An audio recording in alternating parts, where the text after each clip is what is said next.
Hey everybody, this is Sean Faust, and you are listening to my weekly mixtape with one of my oldest and dearest friends, Brian Colburn. So what you gotta do now, stop listening to me, listen to his show, like, subscribe, definitely join that Patreon. It'll be very, very, very verkalihegalum.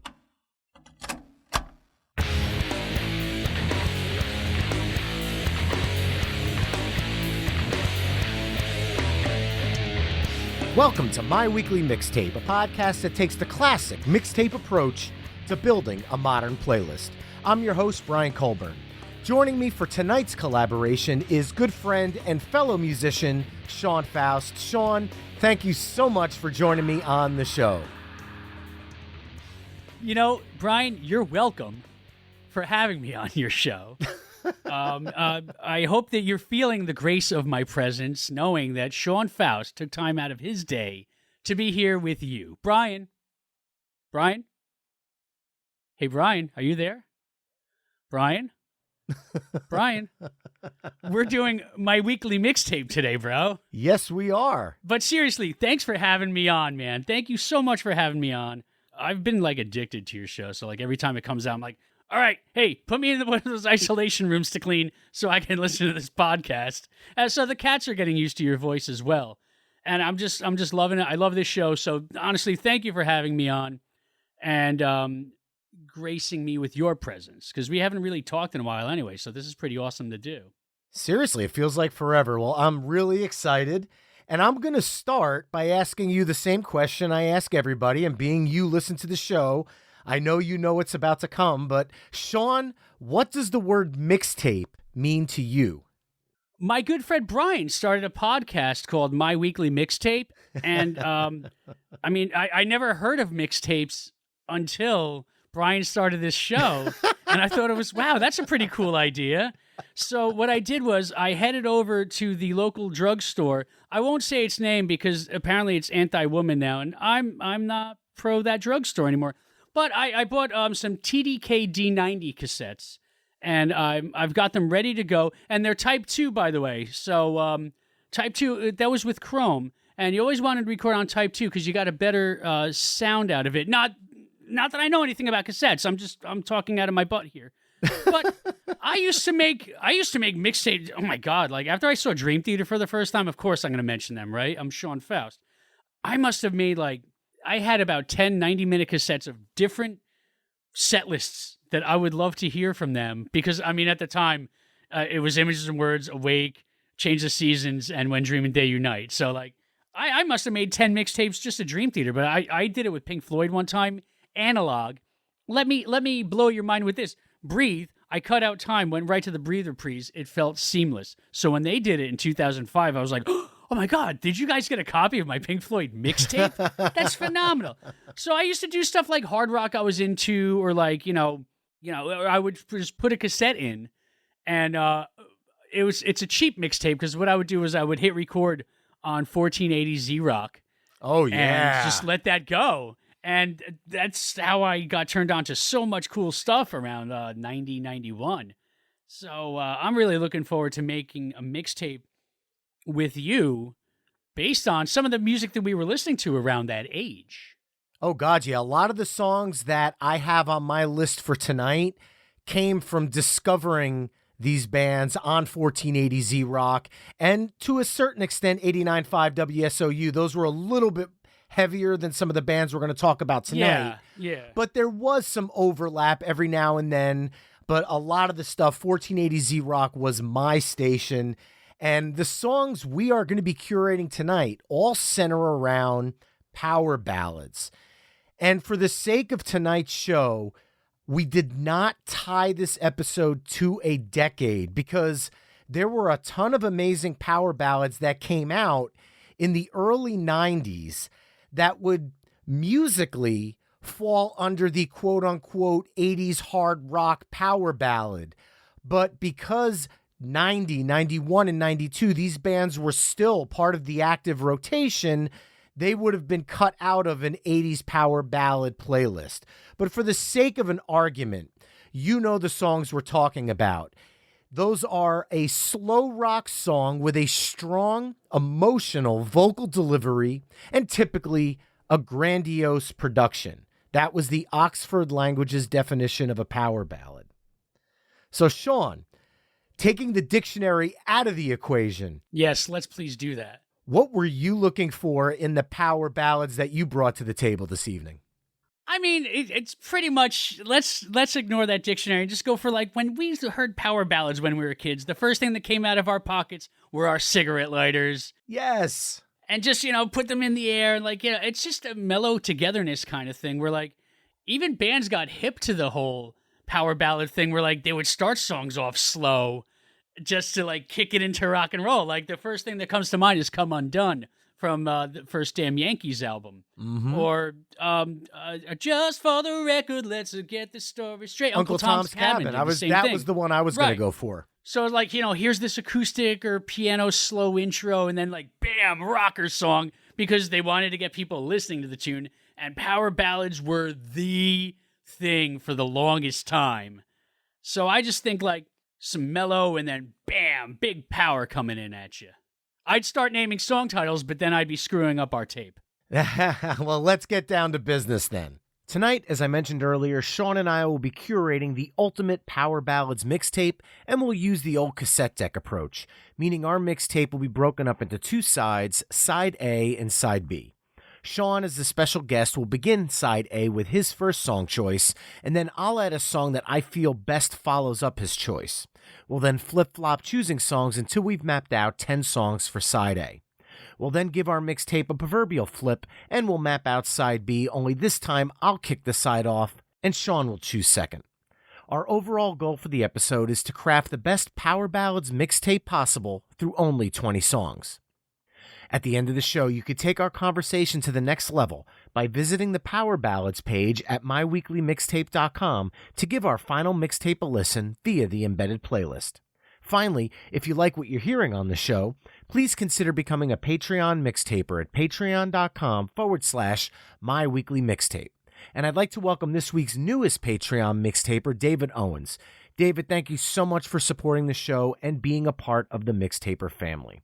Speaking of Patreon mixtapers, a few have chimed in with some of the songs they would kick off their Power Ballads mixtape with. Kicking things off with David, he chimed in with Night Ranger's Sister Christian. The Too Vague podcast chimed in with Guns N' Roses' November Rain, and Cactus Pete chimed in with Cinderella's Don't Know What You Got Till It's Gone, Warrant's Heaven, Poison's Until You Suffer Some, Fire and Ice, Bad Company's If You Needed Somebody, and Bon Jovi's Bed of Roses. Elsewhere in the socials, we've got a ton of mixtapers who sent in tracks for this one via my Facebook, Twitter, Instagram, and TikTok, which you can find at My Weekly Mixtape, and I'm going to go through some of them now. Deep breath here. Steve Moore chimed in with Tesla's Love Song. Jim Santora chimed in with Great White's Save Your Love. Derek Caribou chimed in with Babylon AD's Desperate. Chris Agar chimed in with Firehouse, When I Look Into Your Eyes. We had two for Bon Jovi. Psychic Mike chimed in with Always, and Amy Borchin chimed in with Never Say Goodbye. Ryan Pack at the Soundtrack Your Life podcast chimed in with Prince's Purple Rain. Amanda Walsh chimed in with Mr. Big's To Be With You, which, if you haven't heard my recent episode with Mr. Big bassist Billy Sheehan, I highly suggest you go back and give that one a listen after this episode. Carlo at the Movie Loot and the X Radio X podcast both chimed in with Farner's I Want to Know What Love Is. Jen Cohen and Tim McKay both chimed in with Faster Pussycat's House of Pain. Michael Citro at Michael's Record Collection chimed in with Scorpions' Still Loving You. We had three from Cheap Trick. John Gross chimed in with She Only. The Shane and I Show chimed in with The Flame. And Seeker 11 chimed in with If You Want My Love. We had two from Skid Row. Lazy Supper chimed in with 18 in Life. And Lynn Davidson, Matt Kennedy, and Jamie Lynn Howe all chimed in with I Remember You. We had two from Van Halen, as Rob from the Great Song podcast chimed in with Not Enough, and Dave Zalatoris from the Beer in Front podcast chimed in with Love Walks In. Prisoners of Rock and Roll chimed in with Steelheart's I'll Never Let You Go. Gary Ratcliffe chimed in with Aerosmith's Angel. Rick Peden chimed in with Slaughter's Fly to the Angels. Tony R. chimed in with Def Leppard's Love Bites. My podcast link chimed in with Starship's Nothing's Gonna Stop Us Now. We had 2 from Warrant, as Michael Turner chimed in with Heaven, and Hutch chimed in with Sometimes She Cries. Eric S. chimed in with Ozzy Osbourne's Mama, I'm Coming Home. Jay Hall at the Okie Bookcast chimed in with Bad English, When I See You Smile. Rob Jones chimed in with Gerard McMahon's Cry Little Sister. Chael chimed in with Damn Yankees High Enough. We had 2 from Heart, as Bobby Schultz chimed in with Alone, and both Tamara Armstrong and Tony Watson chimed in with What About Love. And finally, Mass Beer Buddy chimed in with L.A. Guns' The Ballad of Jane. And now that we're 2.5 hours into the Power Ballads episode, I guess there's no better time now than to put those lighters down, press the record button on this mixtape, and get things started. Sean, what power ballad are you kicking off tonight's festivities with? Now, I want this tape to start with something that's just going to grab you, but kind of like ease you into it as well. So I'm going to go with, it's not very well known, but it was kind of big at the time. And it was one of those songs that people would be like, oh my God, they would go to MTV and they'd have to video, like, put the VCRs on to like get it. And then they would like, put their like cassette player, like cassette recorders up to the TV to record it. Because nobody bought this band's album for some reason. I don't know why, but I'll tell you. The song I'm going with is I'll See You in My Dreams by Giant. Ooh. Big, grand, huge, awesome chorus, great musicianship, and just that mellow intro that kind of leads you into where it's going. What a fantastic... Dude, I love Giant. I actually would have thought the song Chained, but that's a little bit more of a mid-tempo rocker. But again, it starts with that slower opening, like you said, to kind of pull you into the song. And that was a big part of it. The dude could sing, man. Oh, absolutely. I absolutely love that group. And you know what? I already know the perfect song to follow that up with. And we're going to start this kind of on a deeper end here. This is a band that I discovered, believe it or not, at the Garden State Plaza. They had several record stores around the 89, 90, 91 range. And I think it was Record Town. It was in the far corner of the other end of the mall. It certainly wasn't Sam Record Goody. World. Record World. It was Record You're right. World. Record Yes. Town was the Bergen Mall. Bergen Yes. Mall, yes. Okay. Right. So Record World had a bin. They had a cutout bin in the front of the store. And my buddy and I were in the store flipping through CDs, and they had this band in there called Baton Rouge. And the album was called Shake Your Soul. And the album cover looked interesting enough for us to buy it, sight unseen. Never heard of the band before, but the album cover looked like a rock album. And we said, hey, I'll kick $1 and you kick $1 and let's give it a try. And it turned out to be a fantastic band. The singer has a voice similar to Sammy Hagar. It's that typical late 80s, early 90s bravado style of rock. And we both fell in love with this band. 2 years later, they released the sophomore effort, 1991's Lights Out on the Playground. And the song I'm going to go with is from that album. And it's a song called Desperate.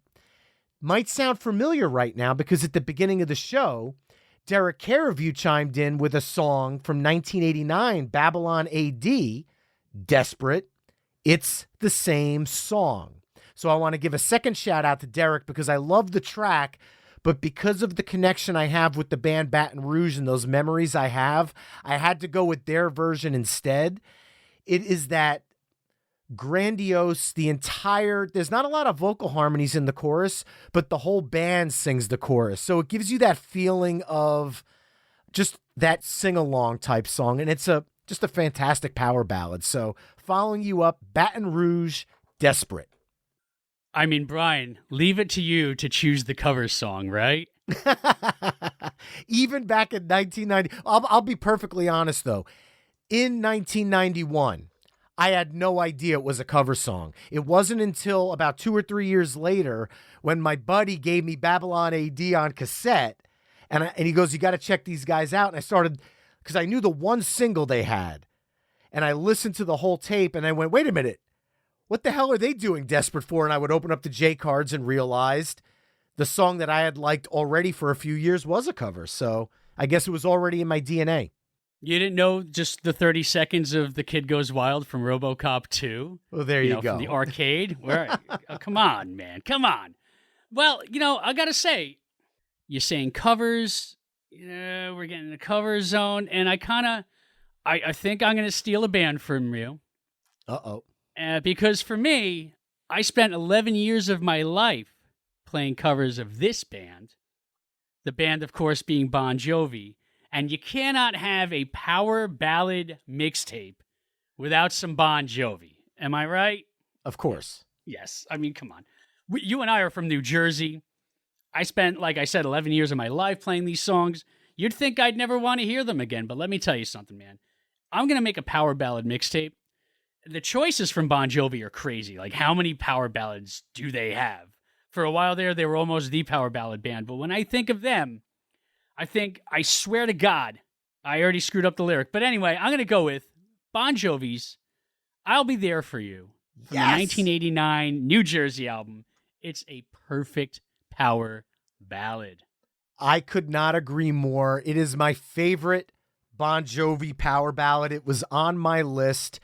The other song I had from them that was hovering in my list was obviously their biggest hit song ever, which was Always.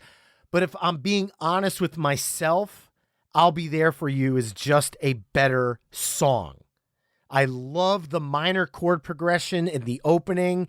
It just feels a little bit more bluesy, and it brings a little bit more of what Richie Sambora brings to the band, to that song, where Always was more of just your straight up John Bon Jovi pop style ballad. I feel like I'll Be There For You brings a little bit more Richie into the fold here.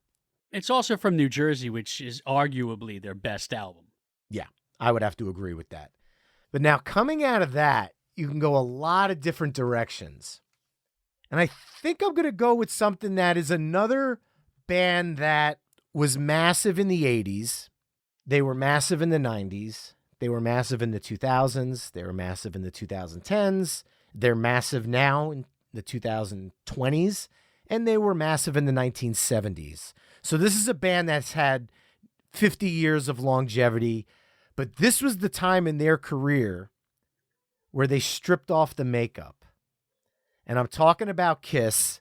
And I'm going to bring Michael Bolton into the fold here because you can't have a power ballad playlist without talking about Michael Bolton. I have 2 Kiss songs in my bank right now.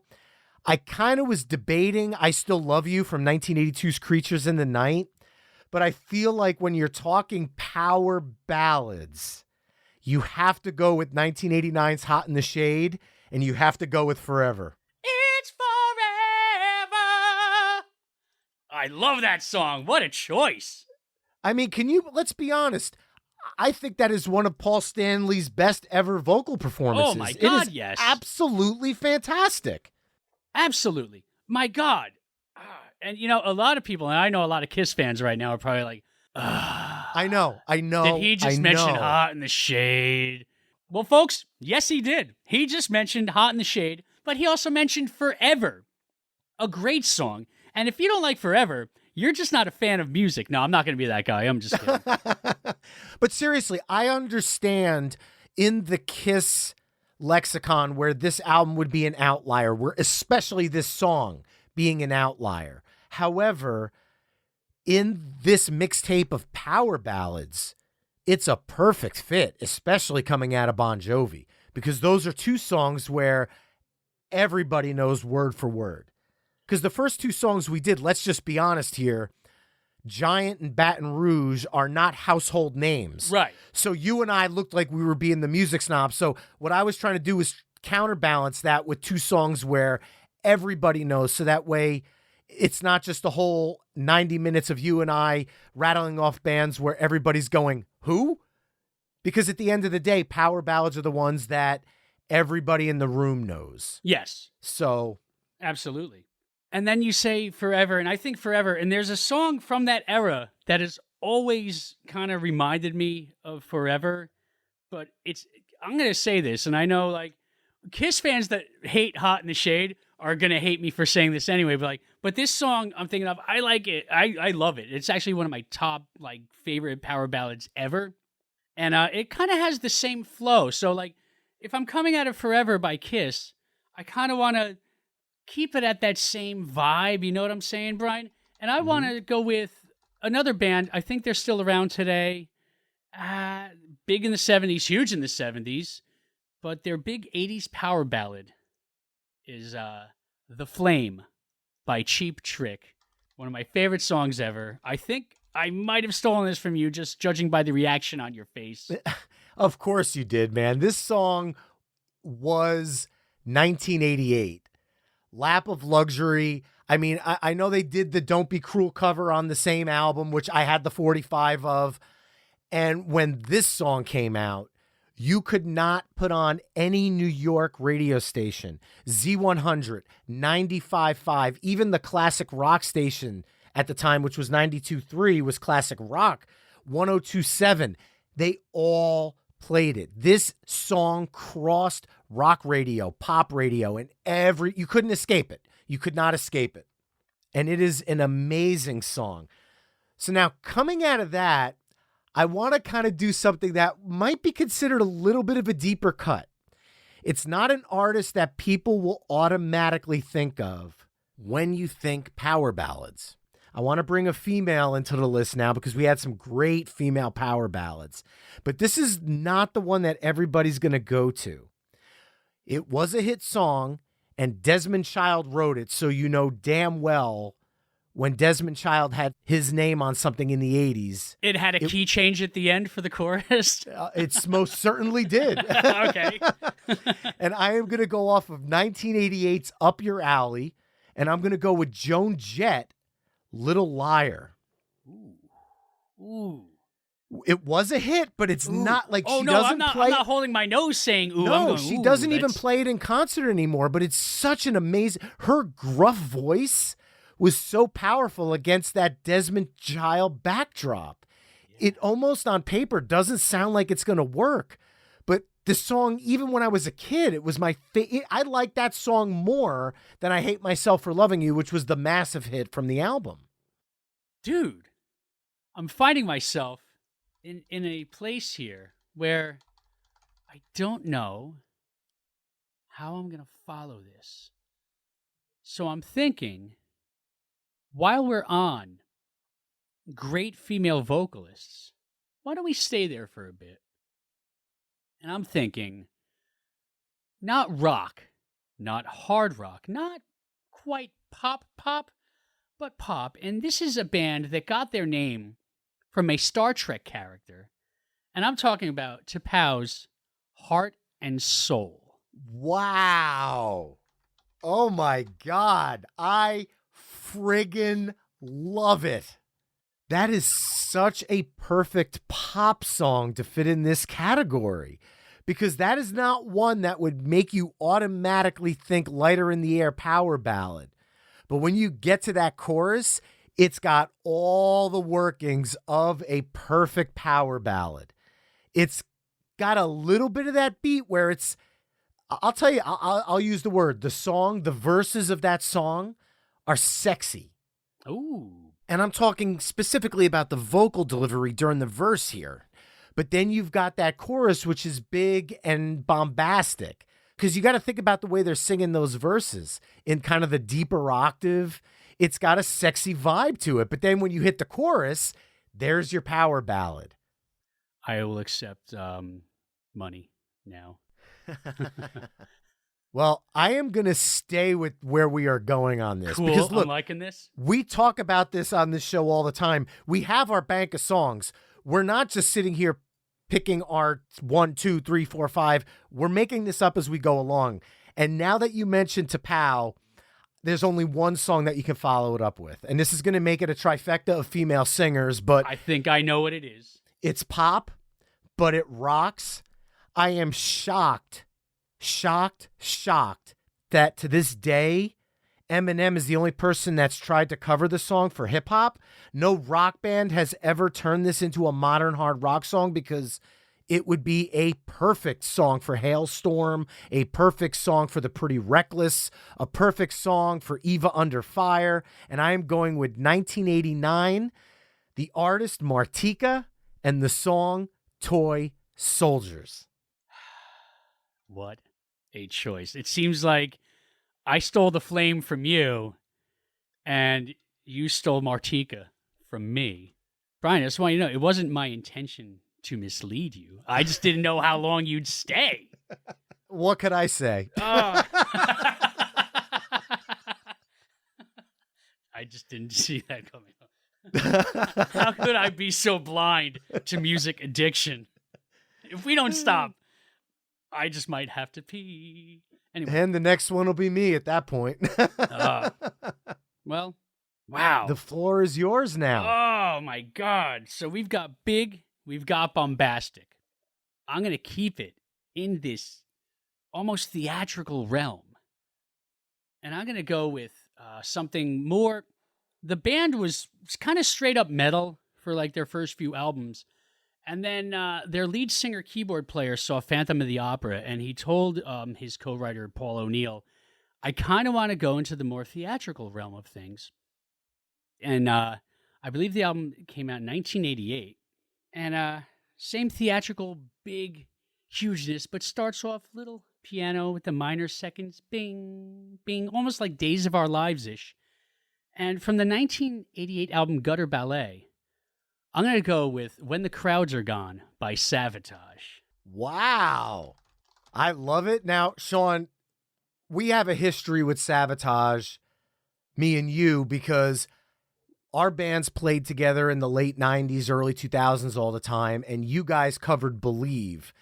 I had that in my bank of songs because I absolutely love that song. It's a little bit more of a theatrical tune than a power ballad, but I will say, you know, when I talk about cover songs, that is one that I have hoped for years that you would record a version of, because I always loved watching Money for the Toll play that song. I think you guys did just an unbelievable job of it.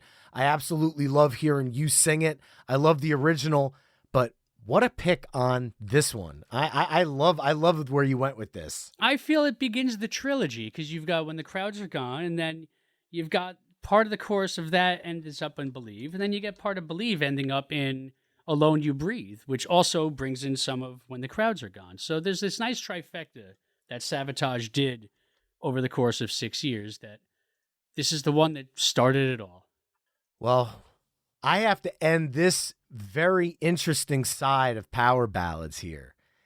And I want to go with something where Savatage is a little bit of a deeper cut. Yep. Let's just be honest. They were absolutely. Metal fans, 1480 Z-Rock fans will know this song. However, this was not a mainstream MTV hit. So what I want to do is end a side with one of those, one that everybody knows. And I'll be honest with you, this song could very well be in my top 10 favorite songs of all time. It is a supergroup. They only had 2 albums. The first album, I will never forget getting it on Christmas morning in 1990, along with Black Crowes' Shake Your Moneymaker. My parents got me those 2 cassettes. I didn't get to Shake Your Moneymaker until New Year's Eve because this tape did not come out of my cassette deck. And that was 1990's Damn Yankees, and I'm going with the gorgeous power ballad. Some of the most beautiful harmonies ever, High Enough. That guitar solo is perfect, too. That's the nicest thing I'll ever say about that. I almost called him a gentleman. But that's the nicest thing I'll say about that, guys. That everything about that guitar solo, the harmonies, as you mentioned, just, man, and that just, every time I hear that song, it just brings me back to the innocence of youth. And just, like, you know, like you study music, and things sound different after a while. But, like, that's one of those songs to me that's just, it's never changed the way it sounds to me because it's just perfection. What a choice, sir. It's timeless. Absolutely timeless song. And that, mixtapers, concludes side A of our Power Ballads mixtape, which consists of Giant, I'll See You in My Dreams, Baton Rouge, Desperate, Bon Jovi, I'll Be There For You, Kiss, Forever, Cheap Trick, The Flame, Joan Jett, Little Liar, T'Pau, Heart and Soul, Martika, Toy Soldiers, Savatage, When the Crowds Are Gone, and Damn Yankees, High Enough. Now, I'm doing some math here, And this is a TDK 90-minute cassette. Oh, of course. So of course. 45 minutes. And I see we've got about a minute and 12 seconds left. So I would like to interject. I'd like to fill in this space because I've never heard you talk about this on this show. But my go-to sometimes was, if it was about a minute, it's always Waiting for 22 from Operation Mindcrime by Queensryche. Nice. But earlier today, Brian, I'm listening to There Can Only Be One podcast, and you mentioned the whole thing about filling up the side with stuff by SOD. What the hell, man? The first time you mentioned talking about this isn't even on your show. Different show. I'll be honest with you. There are girlfriends, I am sure, ex-girlfriends of mine from high school, who have love song mixtapes from me that include Hey Gordy, Diamonds and Rust, The Ballad of Jimi Hendrix, and then The Descendants All and All Know All. And my door just opened and my wife just shot me a look. Thankfully, by the time we were dating, I had mixed CDs, so I didn't have to put those on the end because I probably wouldn't be married right now. Oh, you put them in the middle. Well, Sean, the songs that are actually on this mixtape, for the mixtapers listening, head over to myweeklymixtape.com to hear all the songs we've discussed in this mix through the playlist embedded on the episode page. Now, Sean, before we flip over and start side B, I'd like to talk about some of your music for a while because you've recently released a brand new live EP called Live Volume 4, 50/50, 9/18/22. And you took what I consider to be a very unique approach to this live release. Can you tell the listeners a little bit about it, please? Oh, of course, because if there's one thing I love talking about, it's me. But seriously, folks, you can't drown a fish. I kind of got the idea of doing this from the mix from Live Volume 2 that John Moscow of 60 Miles Down did for me. He had added some harmonies on New Love Song. And I was like, wow, that's pretty cool. Like, I didn't do that. Like, he had added that in the mix, and it sounded great. So I was like, one of these days I'd like to, like, do something different like that. And it was always, like, in the back of my mind. And then when I was recording this set for Laszlo for a blow-up radio performance, I opened up with Settle In, which you can't do solo. You need that second guitar part playing that melody. And I was like, I'm going to do this. I'm going to cut these songs. So I played my full set, about a half hour, but I extended little sections. So I could just, a week later, plug my Strat in and just do some lead guitar over stuff. Or like for Settle In, play the do-do-do-do-do-do, except in the right key. And I just thought it would be something different where it's kind of like, look, people like acoustic music, but nobody wants to hear somebody strumming every time they like put something on. So I wanted to like just try something different and just send it out there to the ether. And so far, the response has been pretty good. So thanks for bringing that up, man.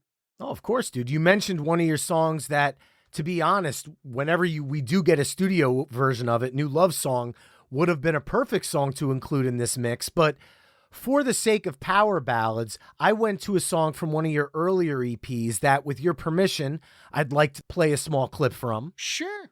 This is a clip of Sean's track, Second Verse. This is the second verse, in the right place now. Well, someone laughed about it, and then someone wrote it down. This is another verse, but I can't find the words to sing what I am feeling, to know what it's about. This denim jacket says the name. We're in this together, and tonight we feel the same. Well, it's a hard time just getting it right for you, and it's such a sweet time singing these songs for you. You're what makes it happen, and we hate to say goodbye. Let's forget the memory, just another ride. This is the second verse. So, Sean, obviously you weren't going for a power ballad with this one, but I really love the story you're telling in the song. So why don't you tell people a little bit about this one? All right. Okay. Karma has gotten me back for this after these years and probably for writing that song. But as I had mentioned earlier, I was in a Bon Jovi tribute for 11 years. Slippery When Wet, New Jersey. From New Jersey, rocking for you wherever they're rocking for you. They got a website, jovitribute.com. Check it out. All kinds of stuff. When and where they're playing. I have to plug my boys. I love them to death. So we're playing a gig one night, and we're just on fire. And the crowd just kept feeding it us. We kept feeding it to the crowd, and it was just so good. So we have our openers, and we're going through our openers, and 20 minutes later, we stop our big opening because it's like Wild in the Streets, Bad Medicine, and Out of Love, Raise Your Hands. Bam, done. So we start It's My Life, and it's just, we're going great. And the singer is he's into it, like, this is for ones who stood their ground. And we were just like, oh, no. Oh, no. I mean, thankfully, he picked it right back up, but it was like he started with the second verse. And just a lot of what that song is just stuff like that was about being in Slippery When Wet. Like that whole thing, it's a hard time getting it right for you. And, Mike would always say at the end of the night, if we would do Never Say Goodbye, he'd always say hey man, you're what makes it happen. And we never want to say goodbye. So I had to incorporate that into the song. And just that song to me, you say power ballad, and for me, and it took years for somebody to point it out, but it's got a Night Shift vibe to the chorus. Gonna be some sweet sounds. Little bit. Yeah. But yeah, I mean, I'm always going to have that part of my life. Just, it's always going to find its way into a song somehow. Awesome. Well, now we have flipped over our Power Ballads mixtape, and we are going to start on side B. With this side, I get to kick things off, and I'm going to go with another one of my personal favorite power ballads from one of my favorite bands of the 80s, hands down. This is a band that was unfairly lumped into the hair band scene. However, when you look at the cover of their 1986 album Night Songs, that would be Cinderella, you can kind of understand why they were lumped into hair bands. But Cinderella was never a hair band. They were always a bluesy, southern, hard rock, Rolling Stones with a little bit more oomph, Aerosmith, AC/DC type group. And they put out a ton of great ballads when you think of stuff like Nobody's Fool and Don't Know What You Got Till It's Gone. The second one there being a massive, massive hit. But no ballad they ever did touched my heart as much as the title track to 1990's Heartbreak Station. An absolutely beautiful composition, amazing guitar work, one of my favorite acoustic guitar riffs to play. But then you've got the middle section where Tom Kiefer just opens up to his signature growl, singing over this bridge leading right into the solo. It's just a perfect power ballad. I know it's not their biggest hit, but how in the hell was Heartbreak Station not their biggest album? Because to me, it's easily my favorite. Musically, there's not a dud on it. Not that they had many duds across any of their albums, but to me, it feels like the most perfect body of work they ever put out. And this song is kind of the centerpiece of that, obviously being the title track. So I'm starting off side B with Cinderella, Heartbreak Station. Well, before I go on to my next track, I got to say, I'm with you with that song. I'm with you with that band. That's also my favorite album from that band. And Tom Kiefer is just one of my all-time favorite musicians. The first time I saw Cinderella live, I'm like, this guy just played everything but the drums, and he played everything proficiently. And what a unique voice. Like, if you heard anybody else trying to sing like that, you'd be like, dude, get the hell out of here. But for some reason, Tom Kiefer is like, that voice, like, only he can do that. There's no Cinderella tributes. Why? Show me somebody that can do that and be convincing doing it. Right. He's unique. But you mentioned a band getting lumped in with the whole hair thing. My favorite, not just of that era, but I'm going to go with one of my top 10 favorite bands of all time. My first rock and roll concert, I will say.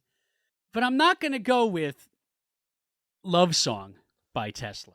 Oh. I am not going to go with Love Song, which is fantastic. But, power, right? And love song does have power, but it doesn't go by that definition of like start mellow and then boom, right? But What You Give from 1991's Psychotic Supper does exactly that. And I think it's just as long as love song. So this is going to take up the right amount of space for us to have short but sweet at the end of this cassette.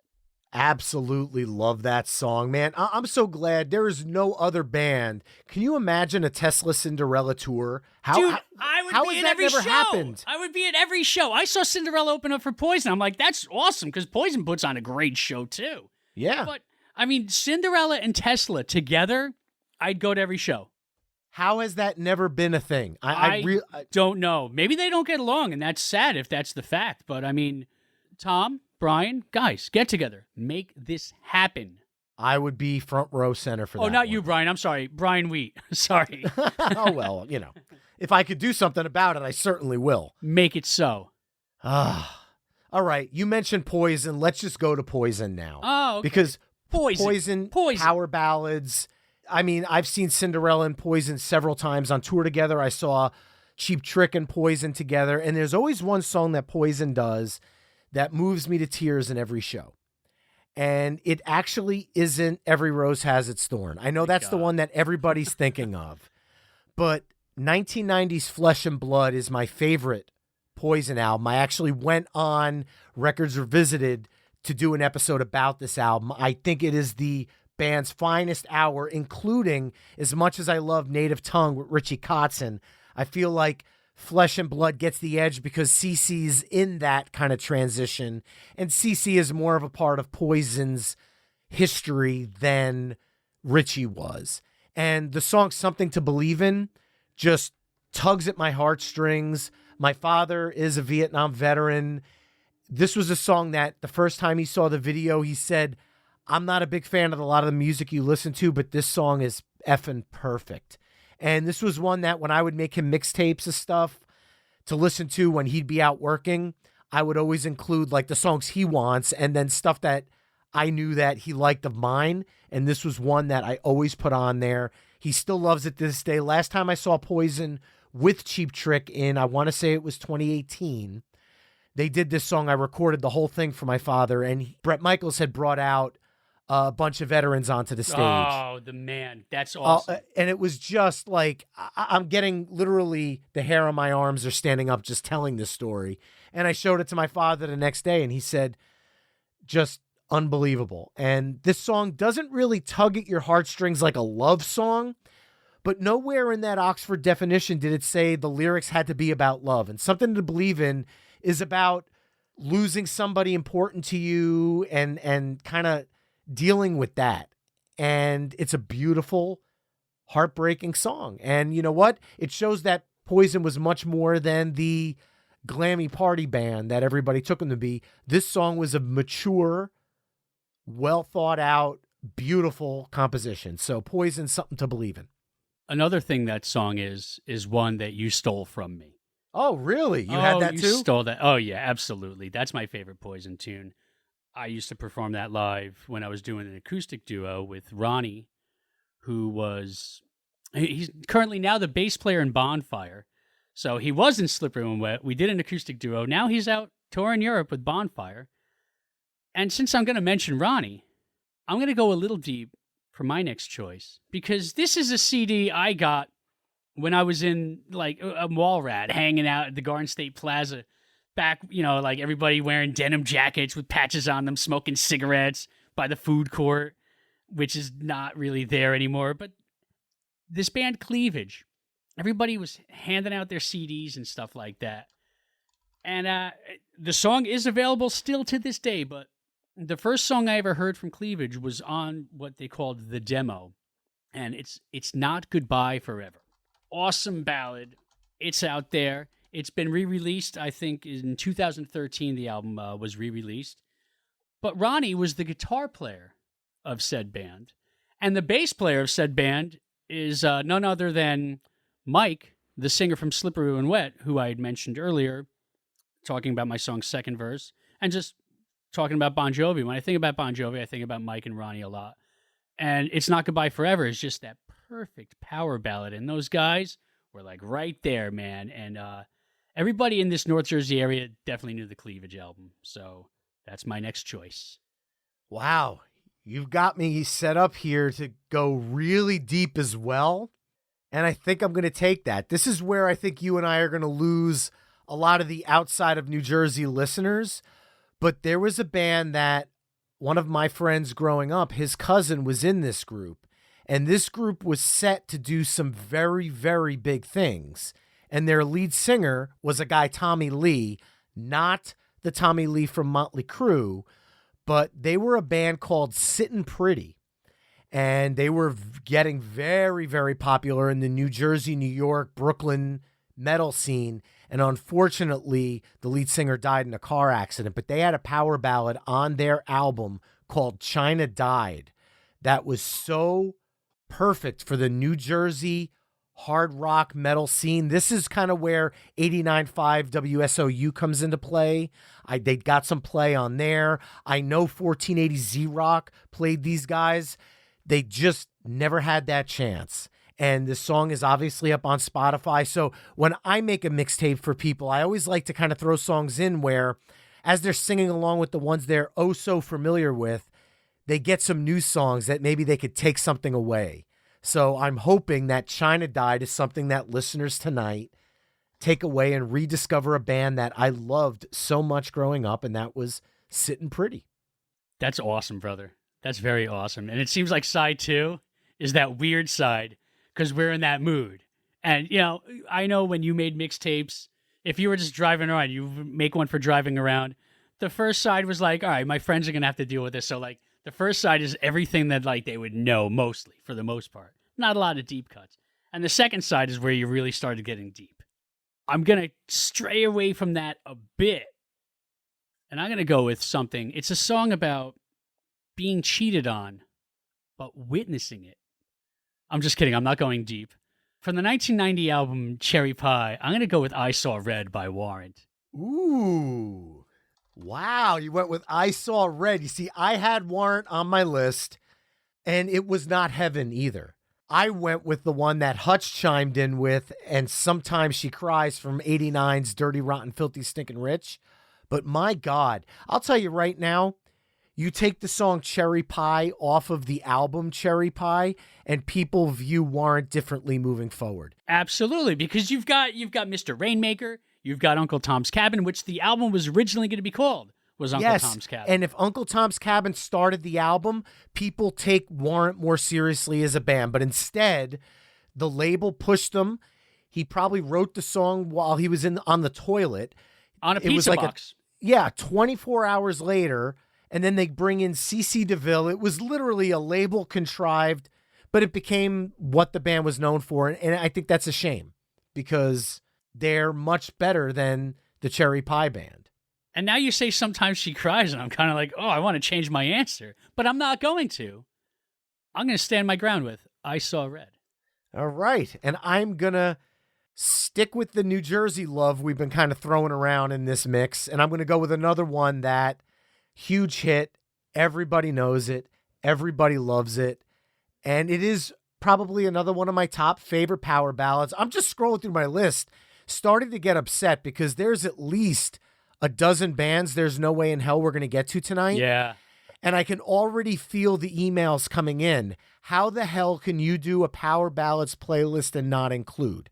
So this is one of the songs I know would be on that list, but it's also one of my favorite power ballads.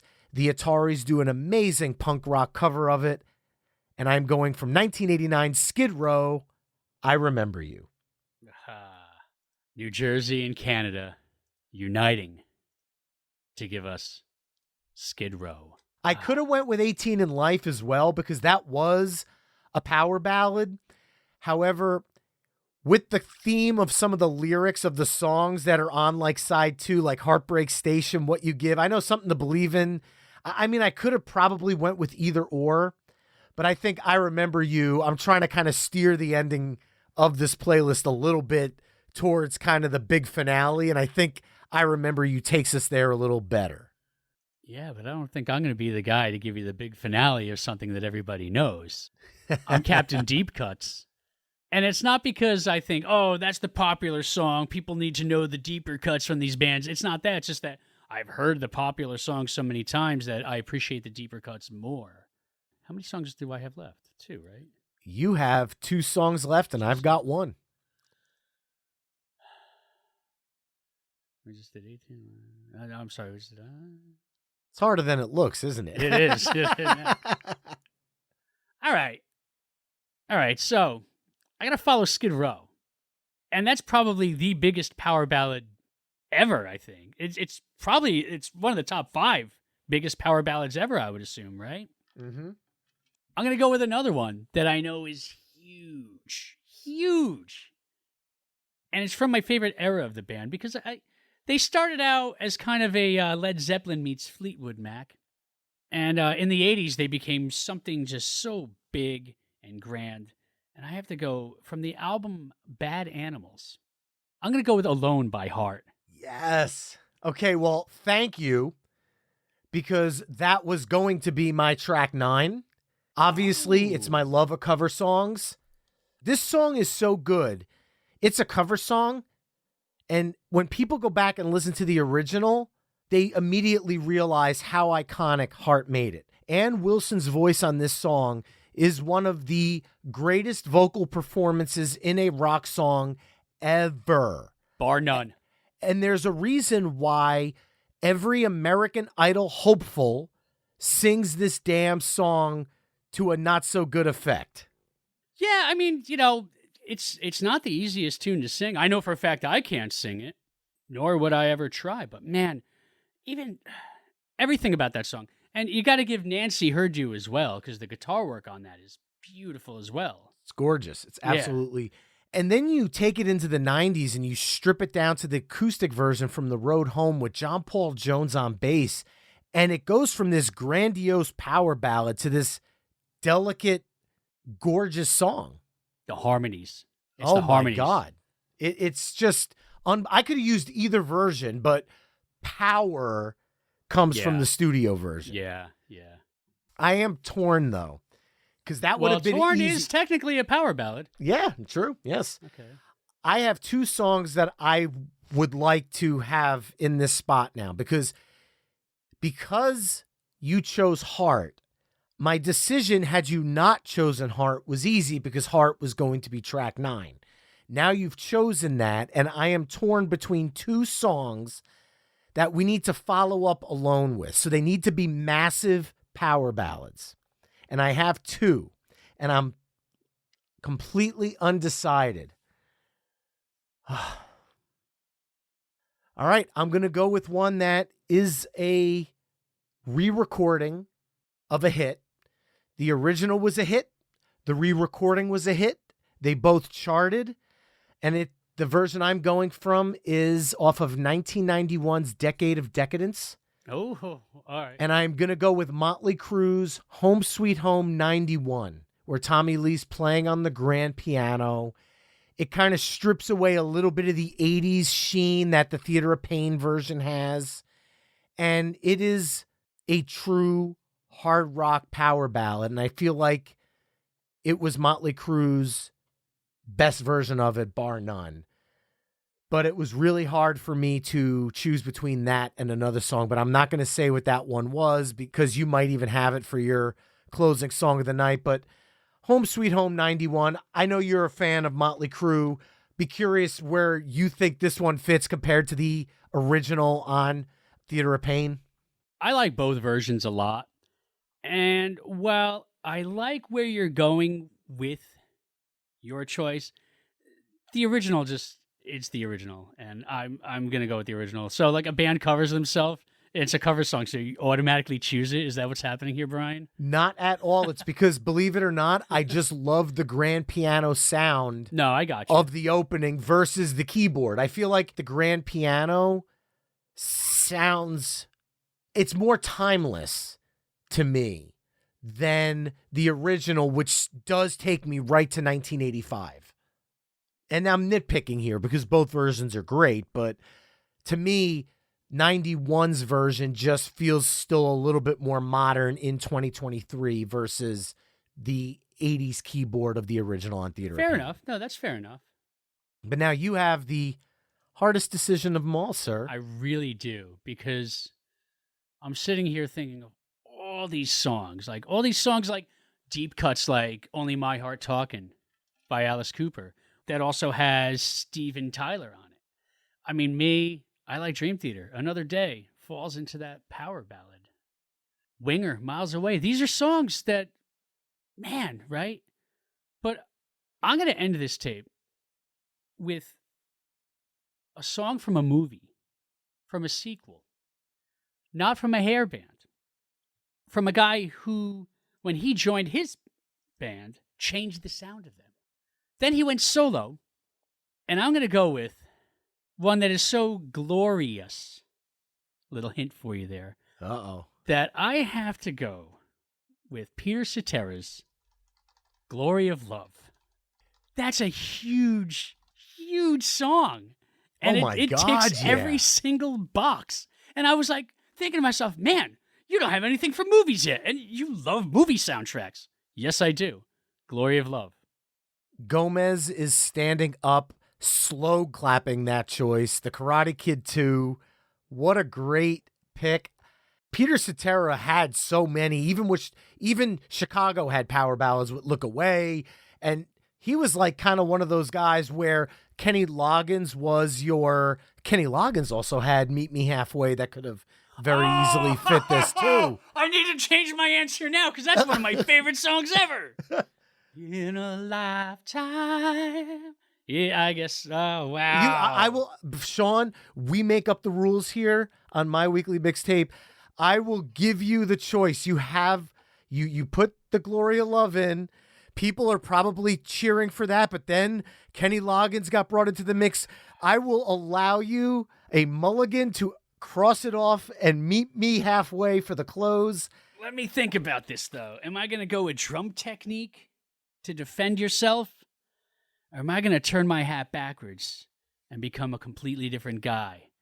I have to think about this, Brian, because Meet Me Halfway, that's a beautiful song. And it also does have that big bam, meet me halfway. But, oh, Brian, this is going to be a really long episode because I need to sit here and dissect. Pros and cons list. These are the pros and cons of song choosing. I'm going to stick with Glory of Love by Peter Cetera. However, how much time is left on this cassette? Ooh, could be seconds. Because I'm thinking Dalib Nicofisson could also fit. NFB from Anthrax, Attack of the Killer. I'll allow it. Yeah, I think I'll allow it so much. I'm going to put it at the end of the playlist just so people could hear the awesomeness. That is Anthrax's NFB. Brian, give me some tissues. I used to end, I kid you not, and there's probably a reason they are X's. I have ended a few power ballad mixes with that song because you could tell which people actually listen to it. Because for the first verse of the song, it is a power ballad. Oh, yeah. It's the second verse that shows if she's really paying attention or not. We fell in love at first sight. I can't explain the feeling when I first saw you. We were so, so happy. That life's sweet sunny child, you'll always be mine. And then your second verse of, then I played the fool. Oh, you're right. I never meant to hurt you. I'll sleep with all your friends. Oh, this is a family show. By sleep, it's a sleepover in pajamas, eating popcorn, watching Nickelodeon. Yes. Well, there you have it, folks. Side B of our Power Ballads playlist, starting off with Cinderella, Heartbreak Station, Tesla, What You Give, Poison, Something to Believe In, Cleavage, It's Not Goodbye Forever, Sittin' Pretty, China Died, Warrant, I Saw Red, Skid Row, I Remember You, Heart, Alone, Motley Crue's Home Sweet Home 91, Peter Cetera's The Glory of Love, with the bonus track, Anthrax NFB for a little fun at the end of the playlist. I could tell you right now to everybody, there will be a volume 2. Sean will be back because I still have 25 songs of bands we haven't touched. Yeah. We need to do a part 2. We have to do a part 2 because where's Night Ranger? Where is Chicago? Right? Who's that Nelson? REO Speedwagon, and I almost had Only Time Will Tell.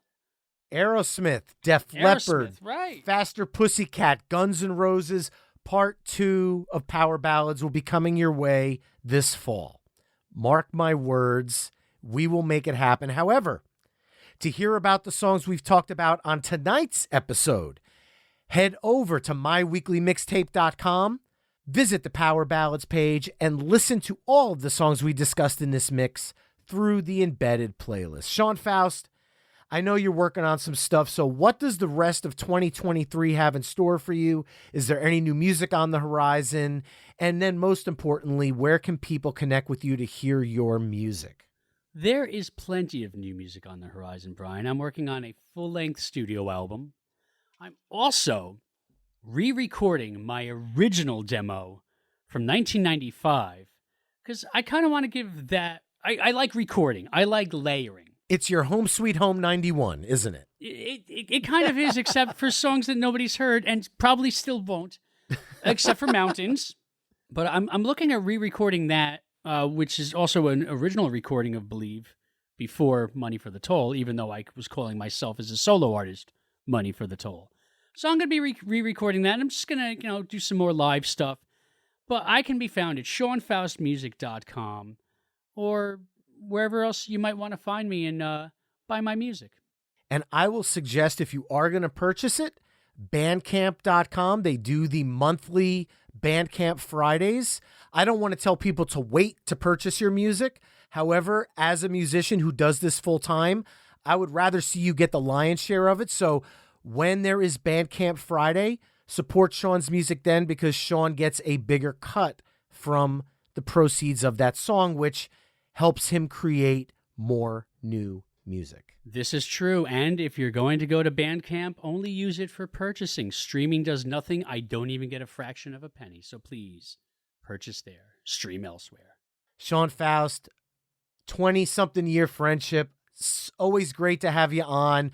I apologize for booking you for a part 2 without even asking your permission, but this has been an absolute blast. Love, dude. I can't wait to do it, and I'm already starting my next list.